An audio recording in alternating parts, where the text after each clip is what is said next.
Opening an aircraft door at 10,000 feet means certain death. Explosive decompression, violent winds. No survivors. But when the air failed 100 seconds after takeoff and both pilots collapsed from oxygen starvation, Maya Ortega had one impossible choice: do nothing and watch 167 passengers die, or pull the handle. She pulled it. Survived, then landed the plane while singing her daughter's lullaby. Before you watch full story, comment below from which country are you watching. Don't forget to subscribe for more amazing stories. Maya Ortega was 29 years old, and she had a secret. Every morning, she put on her navy blue Southwest Airlines uniform, pinned her wings to her chest, and smiled at passengers as they boarded. She served coffee and peanuts. She demonstrated safety procedures. She helped nervous flyers feel calm.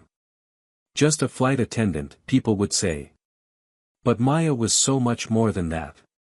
For 3 years, she had been spending every spare dollar and every day off at a small airfield outside Phoenix. She trained in flight simulators under a fake name. She had logged 180 hours, learning to fly, practicing takeoffs and landings, studying emergency procedures until she could recite them in her sleep. She had memorized the Boeing 737 system's manual front to back. She knew every switch, every gauge, every warning light in that cockpit. Because Maya didn't want to be a flight attendant forever. She wanted to be a captain. But the path from flight attendant to pilot was expensive. Flight training cost $80,000, money she simply didn't have. Maya was a single mother. Her daughter Sophia was 4 years old, with brown curls and a gap-toothed smile that made Maya's heart melt every time.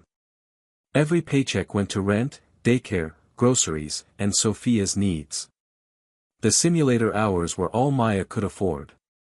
So she kept her dream hidden and worked hard at her job, hoping that someday, somehow, she would find a way to make it happen. Before becoming a flight attendant, Maya had been an emergency room nurse. She knew how to stay calm when people were dying. She knew how to make split-second decisions when there was no time to think. Those skills had served her well in the ER, and they served her well at 35,000 feet. But today, those skills would be tested in ways Maya never imagined. Thursday morning, 7:30 a.m. Phoenix Sky Harbor International Airport.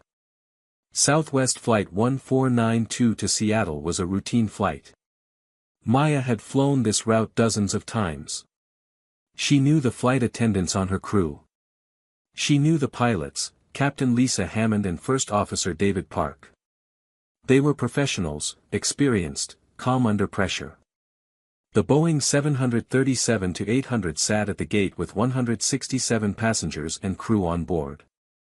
Families heading to Seattle for vacation, business travelers with their laptops, college students going home. A normal Thursday morning flight. Maya walked through the cabin before takeoff, checking everything. Seatbelts fastened.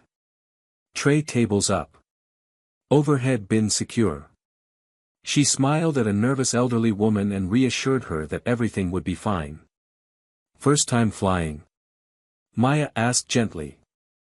Yes, the woman said, gripping the armrests. I'm visiting my grandchildren. You'll love it, Maya said. Seattle is beautiful this time of year. And this is a great crew. You're in good hands. The woman relaxed a little, and Maya moved on. At 7:42 a.m., Southwest 1492 pushed back from the gate. The engines started with their familiar whine. The plane taxied to the runway. Maya stood in the forward galley, going through her mental checklist. Everything was normal. Everything was routine. At 7:43 a.m., the plane rolled down the runway. The engines roared. The ground fell away beneath them. They were airborne. At 7:44 a.m. and 40 seconds, exactly 100 seconds after takeoff, everything changed. Maya was standing in the galley, securing the coffee maker, when she heard it. A sound that shouldn't exist. A high-pitched hissing, like air escaping from a tire. She froze. Her nursing instincts and aviation knowledge kicked in simultaneously. That sound meant only one thing: cabin pressure was leaking. She looked up at the panel. The cabin altitude warning light was flashing red. Then the oxygen masks dropped. All of them, simultaneously, throughout the entire aircraft. Yellow masks tumbled from the overhead panels, dangling in front of passengers' faces. For a moment, there was confusion. Then panic began to spread. "Everyone, put on your masks." Maya called out, her voice calm but firm. "Pull the mask toward you. Place it over your nose and mouth. Breathe normally." She grabbed a mask herself and pulled it over her face. Standard procedure: secure yourself first, then help others. But when she breathed in, nothing happened. The mask wasn't working. Maya's heart jumped. She tried again, breathing deeply. But there was only stale, thin air that didn't satisfy her lungs. The oxygen system had failed. Around her, passengers were reaching for their masks, pulling them on, breathing in, and getting nothing. Their faces showed confusion, then fear. Maya looked down the aisle. A woman 2 rows back was already slumping unconscious in her seat. A man across from her was gasping, his face turning pale. Hypoxia, oxygen starvation. Maya's nursing training kicked into overdrive. She knew the symptoms: euphoria, confusion, loss of motor control, unconsciousness, then death. At 8,000 feet with no oxygen, people had maybe 30 to 60 seconds of useful consciousness before their brains shut down. She turned toward the cockpit. The door was open, Southwest policy during taxi and takeoff. Through the opening, she could see First Officer David Park slumped forward against the instrument panel. Captain Lisa Hammond was still semi-conscious, reaching for her oxygen mask, but her movements were slow and uncoordinated. She was failing. The pilots were hypoxic. They were dying. Maya's vision started to blur at the edges. She felt a strange floating sensation, like she was slightly drunk. She recognized it immediately: her own brain was starving for oxygen. She had maybe 15 seconds of useful consciousness left. She looked at the altitude display visible through the cockpit door. They were at 8,200 feet and climbing. The autopilot was engaged, programmed to take them to 35,000 feet. At 35,000 feet with no cabin pressure, everyone on this plane would be dead in 90 seconds. Maya's mind raced. What causes cabin depressurization? Structural failure, door seal failure. Pressurization system malfunction. What's the emergency procedure? Descend immediately to 10,000 feet where air is breathable without oxygen. But the pilots were unconscious. Nobody was flying. The plane was climbing on autopilot toward certain death. Maya felt her fingers tingling. Her vision was graying at the edges. 10 seconds of consciousness left. Maybe less. Then she remembered something. 6 months ago, Maya had watched a documentary about aviation disasters. She watched these obsessively, studying what went wrong, learning from other people's mistakes. One episode had stayed with her: Helios Airways Flight 522, 2005. A Boeing 737, just like this one. Cabin depressurization. Everyone died: passengers, crew, pilots. All because they couldn't get breathable air. But there had been one flight attendant on that plane who stayed conscious longer than everyone else. His name was Andreas Prodromou. He had tried to save the plane. He failed, and he died with everyone else. But Maya remembered what he had tried to do: equalize the pressure. If the pressurization system fails, there's only one way to equalize cabin pressure with the outside air. Open a door. Every aviation expert in the world would tell you that opening a door at altitude is suicide. The explosive decompression would rip the door off its hinges. It would create a violent vortex that sucked everything out: luggage, seats, people. Anyone near the door would be torn from the aircraft and fall to their death. It was certain death. But Maya's vision was tunneling. Black edges crept inward. She was 5 seconds from unconsciousness. And she thought, if I do nothing, everyone dies. If I open the door, maybe everyone dies. But maybe, just maybe, it equalizes the pressure enough to give us breathable air for a few more seconds. A few seconds might be enough to reach the cockpit. A few seconds might be enough to save 167 lives. Maya staggered toward the rear of the plane. Her legs weren't responding properly. Hypoxia was shutting down her motor control. She used the seat backs to steady herself, pulling herself along. Passengers stared at her with confused, oxygen-starved eyes. Some had already slumped unconscious. Others were seconds away. An older man grabbed her arm. "What are you doing?" His voice was slurred, panicked. Maya could barely speak. Her tongue felt thick. Pressure, need air, only way. She reached the rear exit door. Her hands found the emergency release handle. It was red, clearly marked, emergency exit only. Below it, a warning, do not open in flight. Every training manual said, never open a door in flight above 10,000 feet. They were at 9,800 feet now. Still climbing. Maya's vision was almost gone. 3 seconds of consciousness left. Maybe 2. She thought of Sophia. 4 years old. Brown curls. Gap-toothed smile. Her daughter's favorite bedtime routine, Maya singing, "Twinkle Twinkle Little Star," until Sophia's eyes closed and her breathing became soft and even. Who would sing to Sophia if Maya died? But who would sing to any of these passengers' children if Maya did nothing? Maya's fingers closed around the handle. She pulled. The door exploded outward. The sound was like a bomb going off inside the cabin. A deafening roar as air rushed out to equalize with the lower pressure outside. A hurricane-force wind tore through the cabin. The difference between the inside pressure and outside pressure created a violent vortex. Luggage flew out of overhead bins. Loose items became projectiles. Plastic cups, magazines, phones, tablets, all became airborne, flying toward the open door. Passengers screamed, some still conscious enough to register what was happening.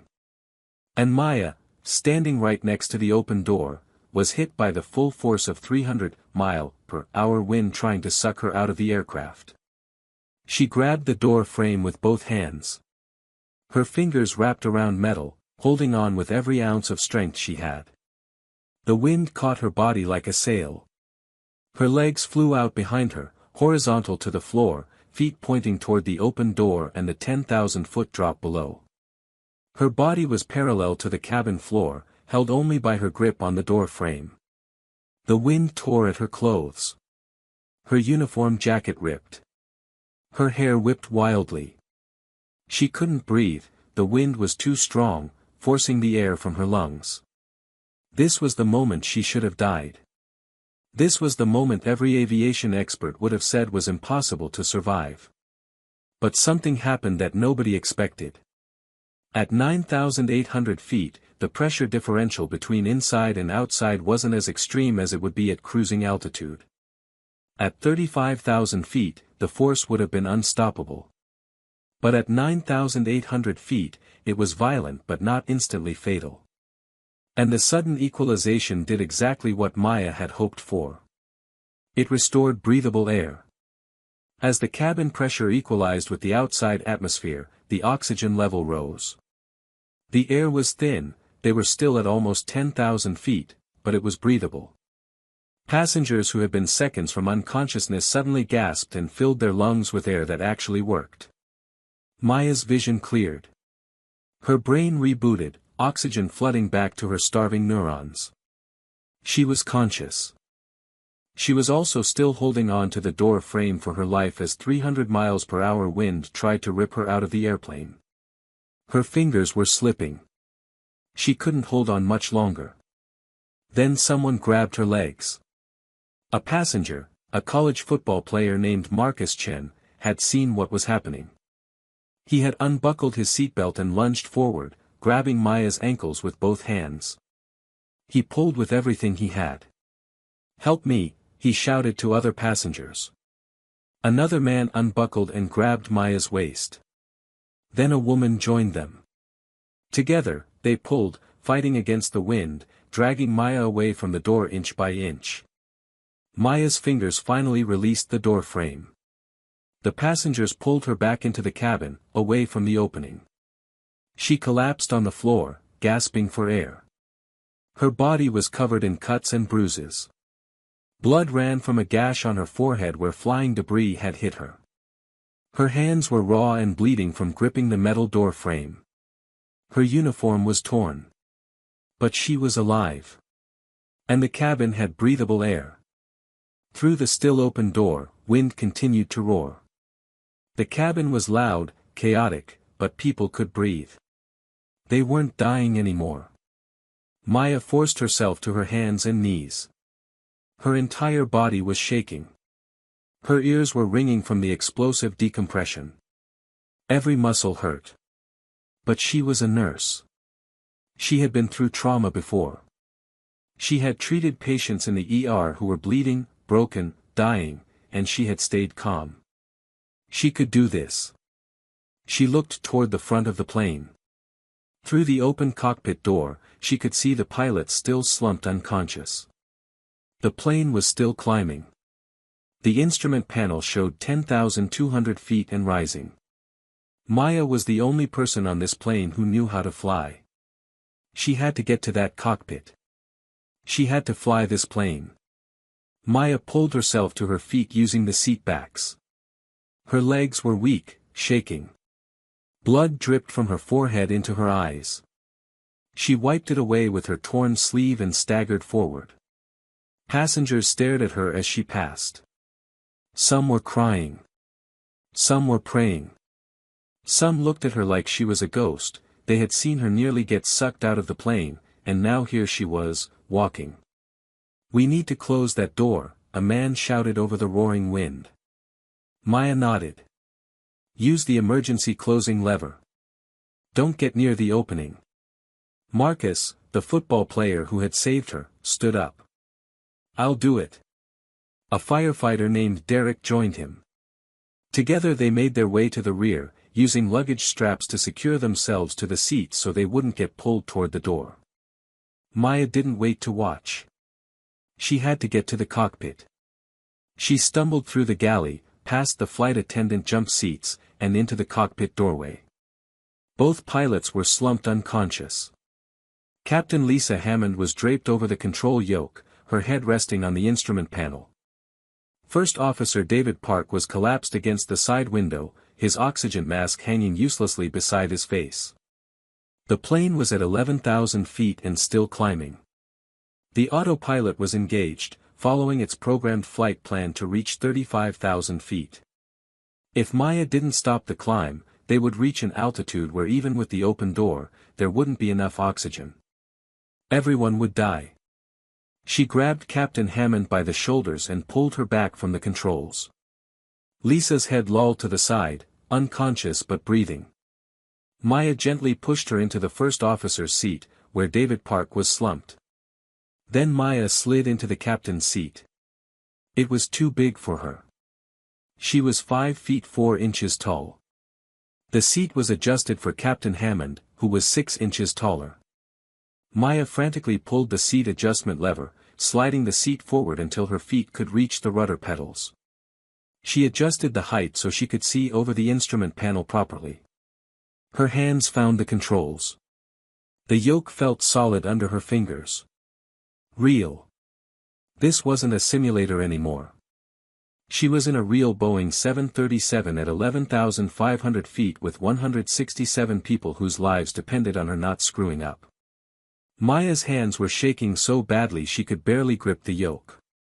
She forced herself to breathe. To think. Assess. React. Just like the simulator. Just like her instructor had taught her. First priority, stop the climb. She reached for the autopilot disconnect button and pressed it. The plane lurched slightly as it transitioned from computer control to manual control.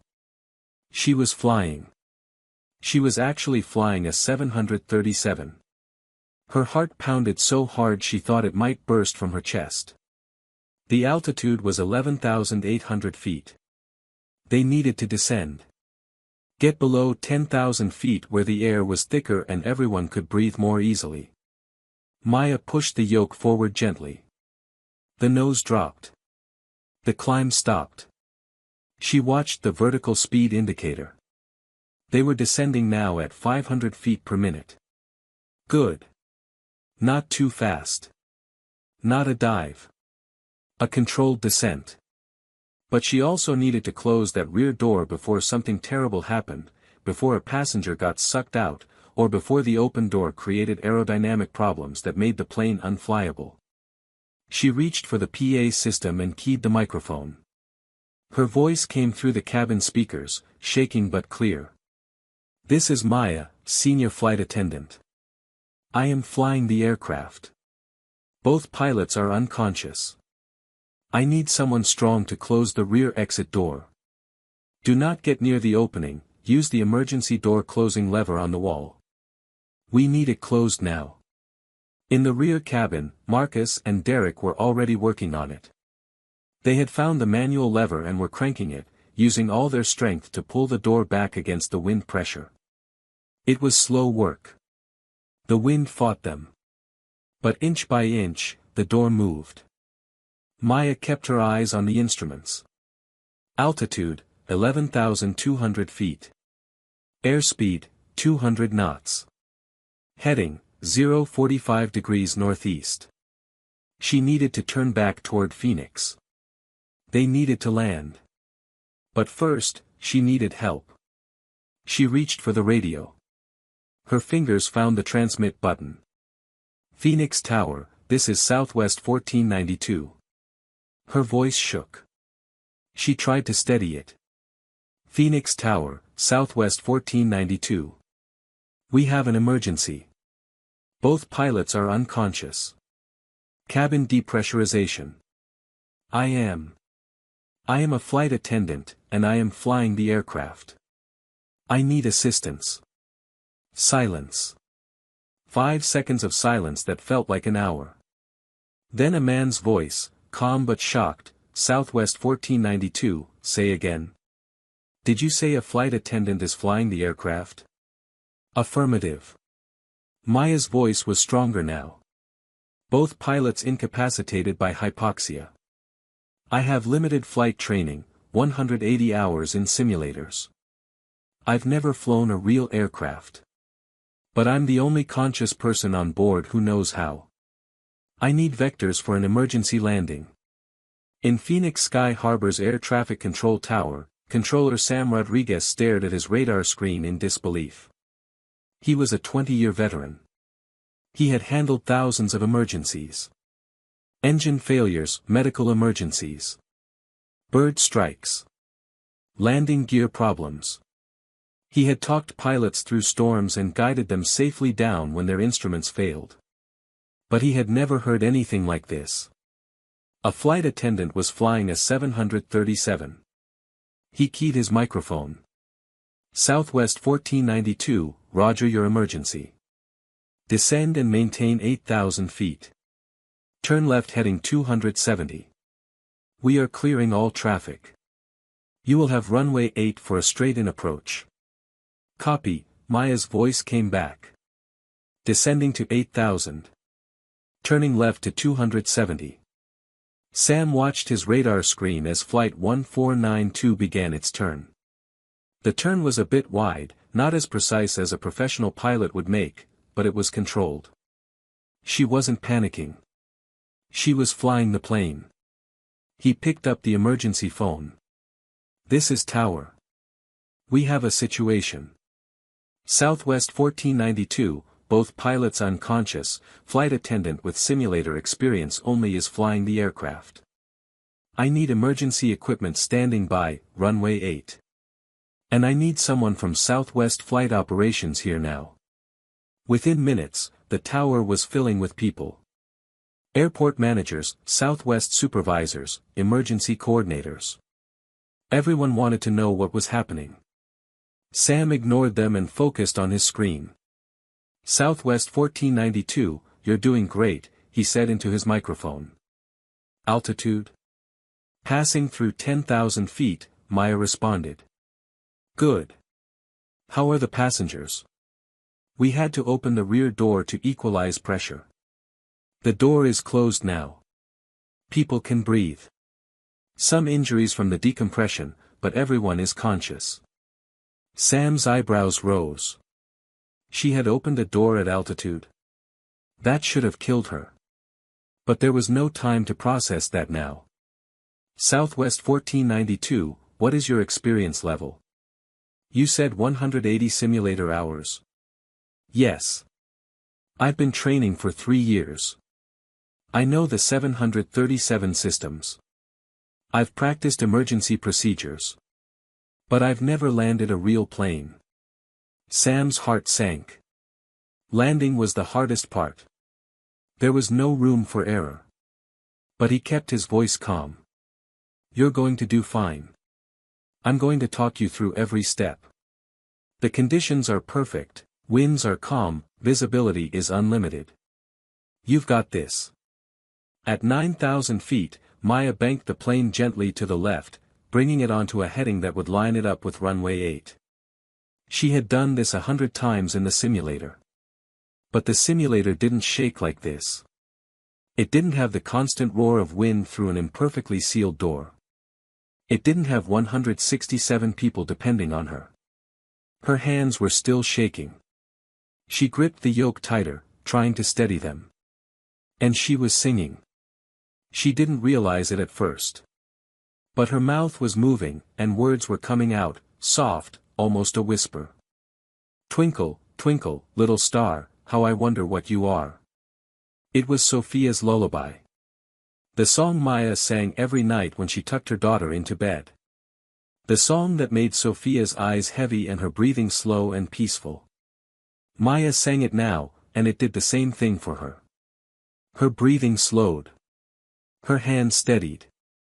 The fear didn't go away, but it became manageable. Up above the world so high, like a diamond in the sky. Behind her, in the cabin, passengers could hear her singing through the open cockpit door. Some of them started to cry.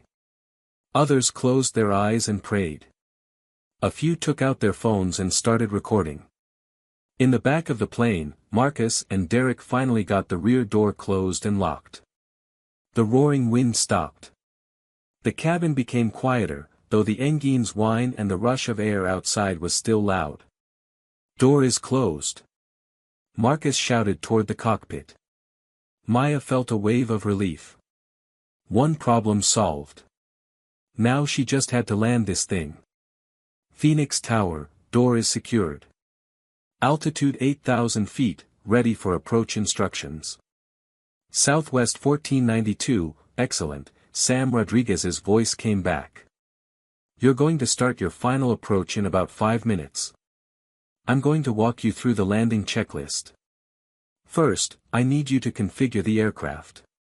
Do you know how to extend the flaps? Yes, Maya said. She had practiced this dozens of times. Good. Extend flaps to 5 degrees. Maya found the flap lever and moved it to the 5-degree position.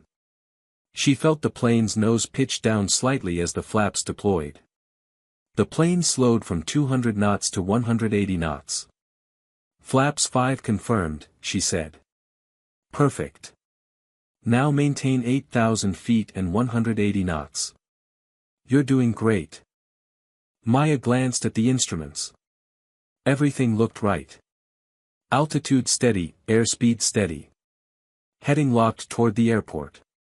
She was still singing, Twinkle, twinkle, little star. At 7,000 feet, something unexpected happened. Captain Lisa Hammond opened her eyes. She blinked, confused. Her head hurt. Her vision was blurry. She tried to remember what had happened.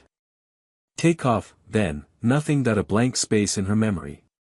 She turned her head and saw Maya Ortega in the captain's seat, hands on the yoke, flying the plane.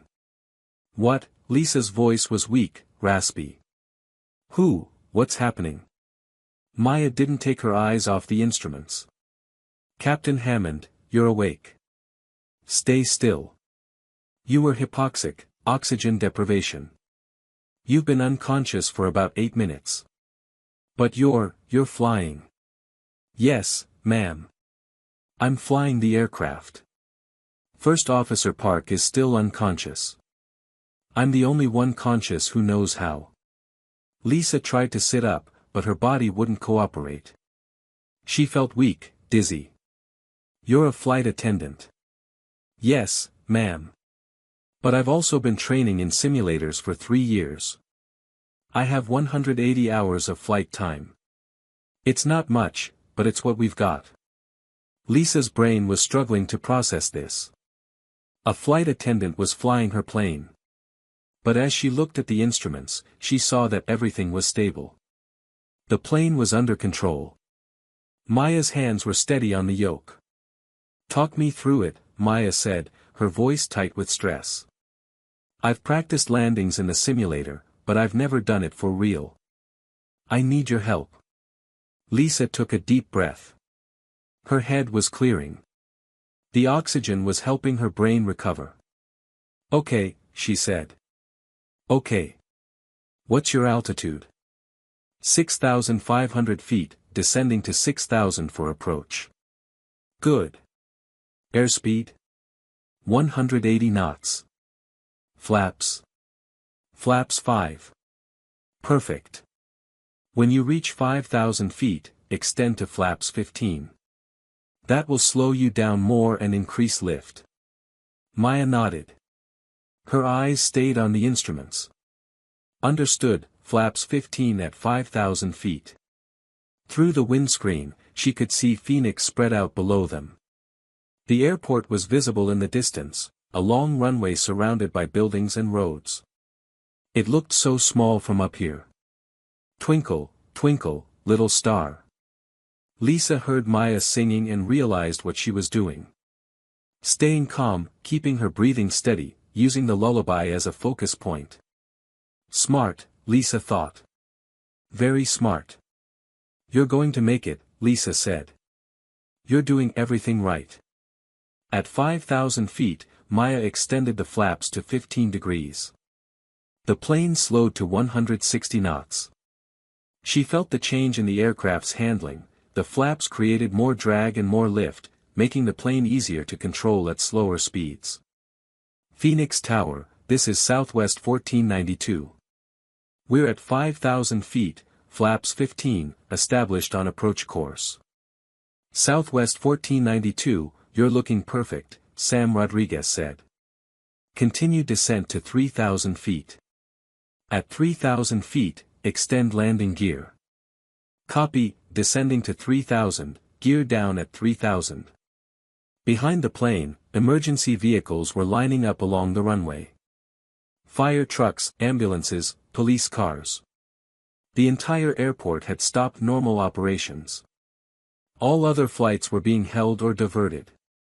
Every controller in the tower was watching Flight 1492 on radar. Nobody was talking except Sam Rodriguez. Come on, he whispered. You can do this. At 3,000 feet, Maya reached for the landing gear lever. It was on the right side of the center console, a large wheel-shaped lever. Here we go, she said. She pulled the lever down. A grinding sound filled the cockpit as the landing gear extended. 3 green lights illuminated on the panel: nose gear, left main gear, right main gear. Gear down and locked, Maya reported. 3 green lights. Excellent, Sam said. Now extend flaps to 30 degrees. This is your landing configuration. Maya moved the flap lever to 30. The plane slowed further, dropping to 150 knots. The runway was clearly visible now, getting closer. It looked impossibly narrow from this angle. At 1,000 feet, reduce speed to 140 knots, Lisa Hammond said from beside her. That's your target approach speed. 140 knots at 1,000 feet, Maya repeated. Got it. She was still singing, barely aware of it, like a diamond in the sky. At 2,000 feet, Maya could see the runway markings clearly. The white stripes that marked the landing zone. The numbers painted in huge letters, 8. Her hands tightened on the yoke. This was it. At 1,000 feet, she reduced the throttle. The engine's whine decreased. The speed dropped to 140 knots. You're on glide slope, Sam said. Perfect approach. Runway is straight ahead. At 500 feet, start your flare. Maya's heart was pounding so hard she could hear it in her ears. At 500 feet, the ground was rushing up to meet them. The runway filled her entire vision. Remember, Lisa said softly. When I called a flare, pull back gently on the yoke. Just a little. Let the main wheels touch first. Don't try to land on the nose wheel. Okay, Maya whispered. At 200 feet, the runway was right there. At 100 feet, Lisa said, flare. Now. Pull back gently. Maya pulled the yoke back. The plane's nose rose. She felt the change in the aircraft's attitude, the way it seemed to float for a moment. At 50 feet, she held the yoke steady. At 20 feet, she could see individual cracks in the runway pavement. At 10 feet, she held her breath. The main wheels touched the runway with a firm bump. Not smooth. Not graceful. But controlled. The nose wheel came down. Maya deployed the thrust reversers, she had practiced this in the simulator. The engines roared, slowing the plane. She pressed on the brakes. Not too hard. Steady pressure. The plane decelerated. 150 knots, 100 knots, 80 knots, 60 knots. The end of the runway was coming up, but they were slowing. 40 knots, 30 knots, 20 knots. The plane rolled to a stop. Maya stared through the windscreen at the emergency vehicles surrounding them, their lights flashing. She had done it. She had landed a Boeing 737. 167 passengers alive. 0 fatalities. Maya's hands released the yoke.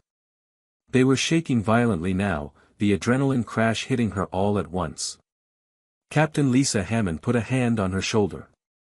You just saved 167 lives. Maya tried to respond, but no words came out. Her throat was tight. Tears streamed down her face, mixing with the blood from the cut on her forehead. She had done it. But the weight of what had just happened was crushing her. She had opened a door at 10,000 feet. She had nearly been sucked out of the plane. She had flown a commercial aircraft with no license, no certification, no authority. She could have killed everyone. But she hadn't. I need to call my daughter, Maya said, her voice breaking. I need to tell her I'm okay. You will, Lisa said. But first, we need to get these passengers off the plane and get medical help for you and David. First Officer David Park was beginning to stir, groaning as consciousness returned. Emergency personnel were already boarding the plane through the forward door. Paramedics rushed into the cockpit. Ma'am, we need to check you out, a paramedic said to Maya. You're bleeding. I'm okay, Maya said, but her voice was weak. The room was spinning. The paramedic gently guided her out of the captain's seat. You're in shock. Let us help you. As they led Maya out of the cockpit, passengers began to applaud. It started with one person, then spread through the entire cabin. Standing ovation, people crying. People reaching out to touch her hand as she passed. Thank you, a woman sobbed. Thank you for saving my children. You're a hero, a man said. Maya couldn't process it. She felt numb. Disconnected. The paramedic guided her down the aisle and off the plane. Outside, the Phoenix sun was blinding. The tarmac was crowded with emergency vehicles. Reporters were already arriving, cameras pointed at the plane. Maya was placed on a stretcher. The paramedic checked her vital signs, cleaned the cut on her forehead, wrapped her bleeding hands in gauze. "You're going to be okay," he said. "But we're taking you to the hospital for observation." As they loaded her into the ambulance, Maya saw Captain Lisa Hammond standing nearby, talking to officials. Lisa caught Maya's eye and nodded, a simple gesture of respect and gratitude. Then the ambulance doors closed, and Maya was alone with her thoughts. She had saved 167 lives. She had also violated every regulation in the book. What happened now? The NTSB, National Transportation Safety Board, arrived within hours. Their investigation was swift and thorough. They examined the aircraft, interviewed passengers and crew, and retrieved the cockpit voice recorder and flight data recorder. The findings were clear. Cause of decompression, catastrophic failure of the cabin pressurization system. A faulty outflow valve had been installed during overnight maintenance. The valve should have been caught during the pre-flight inspection. It wasn't. The valve failed 100 seconds after takeoff, causing instant cabin depressurization at 8,200 feet. Oxygen system failure, the passenger oxygen masks deployed correctly, but the oxygen generators failed to activate. A manufacturing defect in the entire batch of generators installed on this aircraft meant that no oxygen flowed through the masks. Passengers and crew were left breathing thin air with no supplemental oxygen. Pilot incapacitation, both pilots lost consciousness within 30 seconds of the depressurization due to hypoxia. They never had a chance to respond to the emergency. But the investigation's most controversial finding was about what happened next. 2 weeks after the incident, the NTSB released portions of the cockpit voice recorder to the public. The recording was extraordinary. It began with normal cockpit sounds, engines humming, switches clicking, the pilots' calm voices as they climbed through 8,000 feet. Then, at 100 seconds after takeoff, a hissing sound. First Officer Park, what's that? Captain Hammond, cabin pressure, we're losing. The sound of oxygen masks deploying throughout the aircraft. Captain Hammond's voice, slurred, cabin alt, warning. I can't reach. Then silence from the pilots. Just the sound of alarms and the hissing of escaping air. 45 seconds later, a new sound, the explosive decompression when the rear door opened. A roar of wind, screaming. Then Maya's voice, barely audible over the chaos, hold on, just hold on. The sound of footsteps, the cockpit door opening wider. Maya's labored breathing as she pulled Captain Hammond from the seat. Then something unexpected. As Maya sat down in the captain's seat, as her hands found the controls, she began to sing. Softly, quietly, almost to herself. Twinkle, twinkle, little star, how I wonder what you are. Her voice shook. You could hear the fear. But she kept singing. Up above the world so high, like a diamond in the sky. The sound of switches being flipped, the autopilot disconnecting. Maya's voice, stronger now, radiating through the cockpit, Phoenix Tower, this is Southwest 1492. We have an emergency. And through the entire landing sequence, through the descent, the approach, the final moments before touchdown, Maya never stopped singing. Twinkle, twinkle, little star. When the wheels touched the runway, there was a moment of silence. Then Maya's voice, breaking, we're down. We're safe. Thank you, God. Thank you. The recording ended. When the media got hold of the CVR audio, it went viral. The sound of Maya singing while saving 167 lives became one of the most shared audio clips in history. People called it haunting. Beautiful, heartbreaking, heroic. But the NTSB had questions. The hearing room was packed. Reporters filled every available seat. Camera crews lined the walls. This was the most high-profile aviation incident in years, and everyone wanted to know what would happen to Maya Ortega. Maya sat at a table facing the NTSB panel.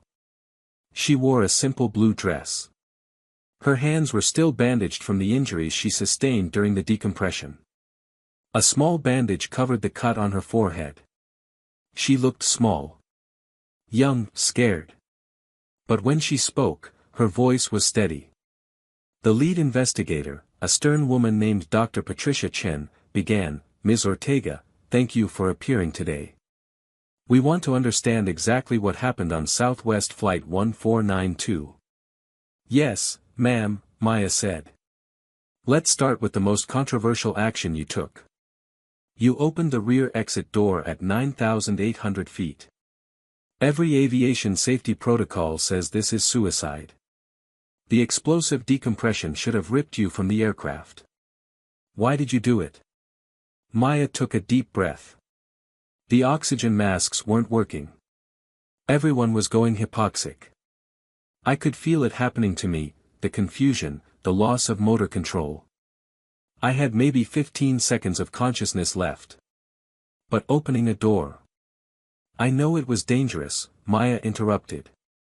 But I also knew that if I did nothing, everyone would die. The pilots were unconscious. The plane was climbing to 35,000 feet on autopilot. At that altitude with no oxygen, everyone dies in 90 seconds. Dr. Chen leaned forward. But you had no way of knowing the door opening would save anyone. You could have killed everyone. I had watched a documentary about Helios Airways Flight 522, Maya said. In 2005, a 737 lost cabin pressure. Everyone died. But one flight attendant stayed conscious longer than the others and tried to equalize the pressure. He failed, but I remembered his attempt. I thought if I could equalize the cabin pressure with outside air, even for a few seconds, it might give us breathable air. That was an enormous risk. It was, Maya agreed.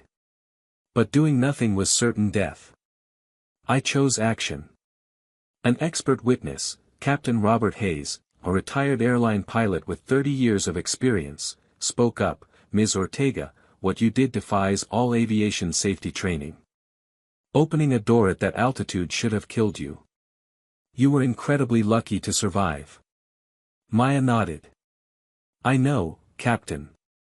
But luck and desperation sometimes create miracles." Dr. Chen looked down at her notes. "Then you flew the aircraft. With no commercial pilot's license. No formal flight training. Just simulator hours logged under a fake name at a private airfield." Maya's cheeks flushed. "Yes, ma'am. I registered under a different name because I didn't want my coworkers or supervisors to know. I was embarrassed that I couldn't afford real flight school." "You logged 180 hours. "Yes, ma'am. Over 3 years. I spent every spare dollar and every day off training. I studied the 737 Systems Manual. I practiced emergency procedures. I wanted to become a pilot, but I'm a single mother. I couldn't afford the $80,000 for proper training." "So you trained in secret?" "Yes, ma'am." A Southwest Airlines executive, James Morrison, spoke up. His voice was cold, "Ms. Ortega, you violated company policy. You violated FAA regulations. You put 167 passengers at risk by flying an aircraft you weren't certified to fly." Captain Lisa Hammond, sitting in the audience, stood up abruptly. "Excuse me," she said loudly. "May I speak?" Dr. Chen looked surprised. "Captain Hammond, you're not scheduled to testify yet." "I don't care," Lisa said. She walked to the front of the room. "I'm the captain of that flight. I'm the one who was supposed to protect those passengers. But I was unconscious. I was dying. And so was my first officer." She turned to face the room. "Maya Ortega saved my life. She saved David Park's life. She saved 167 passengers. Without her, everyone on that plane would be dead. Lisa's voice rose. She did something that aviation experts call impossible. She opened a door at altitude and survived. She flew a 737 with only simulator experience and landed it safely. And the entire time, she was singing her daughter's lullaby to keep herself calm. Lisa pointed at the executives and investigators. You want to punish her? Fine. Punish the woman who saved 167 lives because she violated some regulations. But those regulations never anticipated this scenario. They never anticipated a complete pressurization failure combined with oxygen system failure combined with both pilots incapacitated. Maya didn't have time to follow procedures. She had 15 seconds to make a choice, do nothing and die, or do something crazy that might work. She chose action. She chose to try. And it worked. The room was silent. Lisa continued, her voice softer now. The cockpit voice recorder captured everything. You've all heard it. You've heard her fear. You've heard her crying. But you've also heard her singing. That lullaby wasn't just to calm herself. It was her promise to her daughter that she would come home. It was her determination to bring 167 people home to their families. Lisa turned to Maya. Maya Ortega isn't just a flight attendant who got lucky. She's a pilot who's been waiting for her chance. And when that chance came in the worst possible way, she didn't freeze. She saved lives. Lisa sat down. The room remained silent for a long moment. Then Dr. Chen spoke, Ms. Ortega, one more question.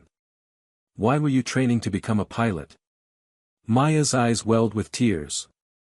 Because I want my daughter to grow up knowing her mother followed her dreams.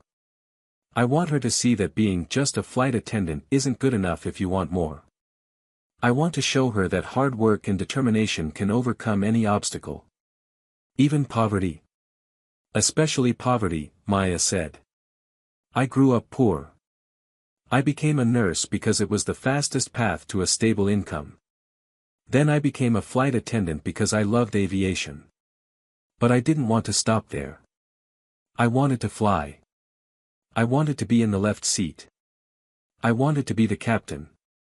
And now? Maya wiped her eyes. Now I don't know. I saved lives, but I broke rules. Maybe I'll never fly again. Maybe I'll be grounded forever. But I don't regret what I did. I would do it again. The NTSB deliberated for 2 days. When they reconvened, Dr. Chen read the findings. After careful review of all evidence, testimony, and cockpit voice recordings, this board makes the following determinations. 1. Flight attendant Maya Ortega's decision to open the rear exit door at 9,800 feet was a violation of standard aviation safety protocols. However, given the extreme circumstances, complete oxygen system failure, pilot incapacitation, and certain death if no action was taken, this board finds that Ms. Ortega acted reasonably under conditions no protocol anticipated. 2. Ms. Ortega's decision to manually fly the aircraft despite lacking a commercial pilot's license was technically illegal. However, she was the only conscious person aboard with any flight training. Her actions directly prevented the deaths of 167 people. 3. This board finds no negligence on the part of Ms. Ortega. Her actions, while unconventional and technically violations of multiple regulations, saved lives in circumstances that no training manual covers. 4. The true fault lies with the maintenance crew that installed a faulty pressurization valve and the manufacturer that produced defective oxygen generators. These failures, not Ms. Ortega's response, created the emergency. Therefore, this board recommends no charges be filed against Maya Ortega. Furthermore, we recommend that Ms. Ortega be commended for her courage and quick thinking under impossible circumstances. The room erupted in applause. Maya sat frozen, unable to process what she'd just heard. No charges. No punishment. She was free. But then something unexpected happened. James Morrison, the Southwest Airlines executive who had been so critical during the hearing, stood up. "Ms. Ortega," he said. "Southwest Airlines would like to offer you a full scholarship to flight school. We'll cover all costs, every rating, every hour, all expenses. We want you to become a Southwest Airlines pilot." Maya's mouth dropped open. But Morrison continued, "However, you should know, you have other offers. After this hearing went public, we've received calls from Delta, United, American, Alaska, and a dozen other airlines. They all want to hire you. Some are offering scholarships. Some are offering direct entry into their pilot programs." Maya couldn't speak. Tears streamed down her face. Then another voice spoke up from the back of the room. "Ms. Ortega?" A woman walked forward. She was in her 50s, wearing an airline captain's uniform. Her name tag read, Captain Rebecca Chen. "I'm starting a flight school," Rebecca said. "Specifically for people like you, people who want to fly but can't afford traditional training. I want you to be our first graduate. And when you finish, I want you to come back as our first instructor. Help others follow the path you've walked." Maya finally found her voice. "Why? Why would you do this?" Rebecca smiled. "Because 20 years ago, I was you. I was a flight attendant who dreamed of being a pilot but couldn't afford training. Someone gave me a chance. Now I want to give you one. And I want you to help me give chances to hundreds of others." Maya stood up. She walked over to Rebecca and hugged her, sobbing. "Thank you," Maya whispered. "Thank you." Maya stood in the flight simulator at Rebecca Chen's academy. It was her final check ride.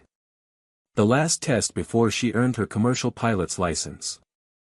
The examiner, a retired airline captain, sat in the right seat. "Ready, Ms. Ortega?" "Ready, sir." "Then let's begin. I'm going to simulate an emergency. Show me what you can do." For the next hour, Maya handled every emergency the examiner threw at her. Engine failure, electrical fire, hydraulic leak.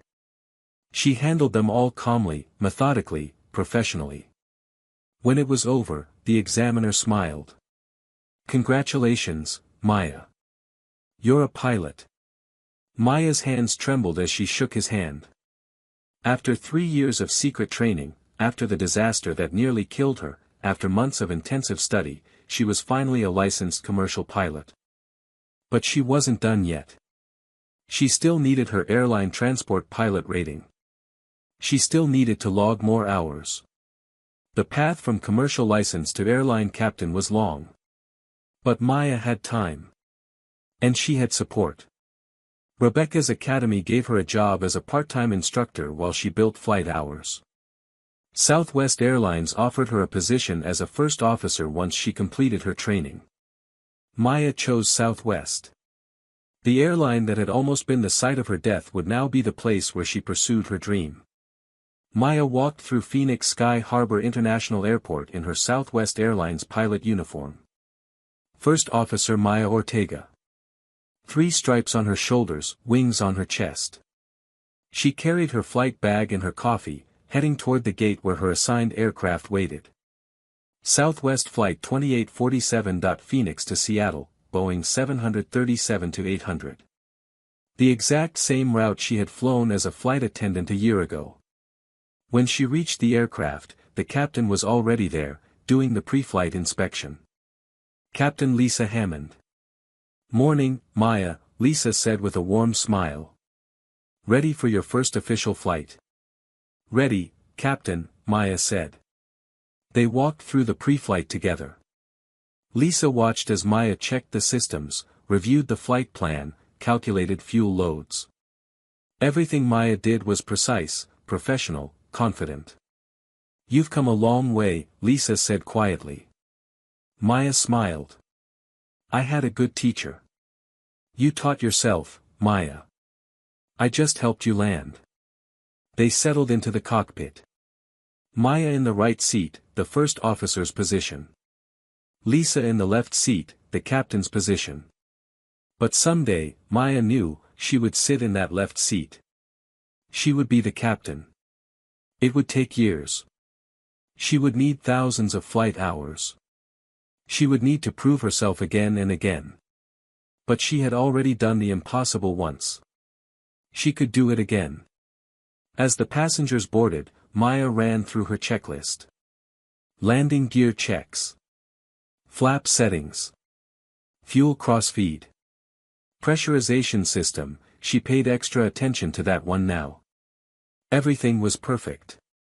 Southwest 2847, ready for pushback, Lisa said into the radio. Southwest 2847, cleared for pushback, the ground controller responded. The plane pushed back from the gate. The engine started. They taxied to the runway. Maya felt a flutter in her stomach. Not fear. Excitement. This was where she belonged. You okay? Lisa asked. Perfect, Maya said. And she meant it. They reached the runway. Lisa lined up the aircraft on the centerline. Your takeoff, Lisa said. Maya's hands went to the throttles. This was it. Her first official takeoff as a pilot. Southwest 2847, cleared for takeoff, runway 8, the tower said. Maya pushed the throttles forward. The engines roared. The plane accelerated down the runway. 80 knots, 100 knots, 120 knots. V1, Lisa called. Decision speed. No turning back now. Rotate, Lisa said. Maya pulled back on the yoke. The nose lifted. The ground fell away. They were flying. Maya glanced out the window at Phoenix shrinking below them. Somewhere down there was Sophia, staying with her grandmother for the night. When Maya got back from Seattle tomorrow, she would pick up her daughter and tell her all about her first flight as a pilot. Sophia already knew the story, of course. Everyone knew the story. The flight attendant who saved 167 lives, the woman who opened a door at 10,000 feet and survived. The mother who sang a lullaby while landing a plane. But now Maya had a new story to tell, the woman who turned tragedy into triumph. Who took her 15 seconds of terror and transformed them into a lifetime of purpose. As they climbed through 10,000 feet, Maya realized she was humming softly. Twinkle, twinkle, little star. Lisa smiled. That song again. It's Sophia's favorite, Maya said. And mine. It's a good song, Lisa said. It brought us home once. Maybe it'll keep bringing us home. I hope so, Maya said. The plane climbed higher, into the clear blue sky. Below them, the world spread out in miniature, cities and roads and mountains and rivers. Up here, everything was possible. Up here, flight attendants could become pilots. Up here, mothers could save hundreds of lives and still come home to their daughters. Up here, a lullaby could be armor against fear. Maya Ortega was flying. Not just this plane. Not just this route. She was flying toward her dream, carried by courage and training and the 167 lives she had saved when she refused to give up. Captain Maya Ortega sat in the left seat of Southwest Airlines Flight 1492.